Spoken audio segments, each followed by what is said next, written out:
Hi friends, என்ன lunch என்ன டிஃபனுன்னு பார்த்துடலாம். இன்றைக்கி தைப்பூசனால காலையில் சக்கரை பொங்கல் தான் செஞ்சுருந்தேன்.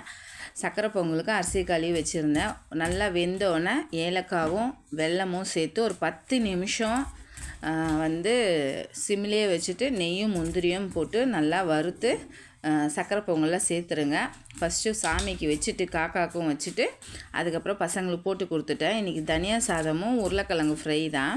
சாதம் வேக போட்டிருந்தேன். தனியா சாதத்துக்கு வறுக்க வேண்டியதை வறுத்துட்டு அதுக்கப்புறம் நல்லெண்ணெய் ஊற்றி கடுகு, சீரகம், கடலப்பருப்பு, உளுத்தம்பருப்பு, வேர்க்கடலை, காஞ்ச மிளகாய், கருவேப்பிலை போட்டு தாளிச்சிட்டு ஆறின சாதத்தை சேர்த்து நம்ம வறுத்து வச்ச பொடியை சேர்த்து மிக்ஸ் பண்ணி எடுத்தாச்சு. உருளைக்கிழங்கு ஃப்ரைக்கு ஒரு தாளிப்பு கொடுத்து உருளைக்கிழங்கு சேர்த்து கரம் மசாலா, மிளகாத்தூள் போட்டு ஒரு 10 நிமிஷம் ரோஸ்ட் பண்ணி எடுத்தாச்சு.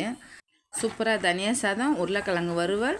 ஸ்நாக்ஸுக்கு ஆரஞ்சு பழம் கொடுத்துருந்தேன். இந்த வீடியோ பிடிச்சிருந்தா லைக் பண்ணி, ஷேர் பண்ணி, கமெண்ட் பண்ணுங்கள், சப்ஸ்கிரைப் பண்ணிடுங்க, சப்போர்ட் பண்ணுங்கள்.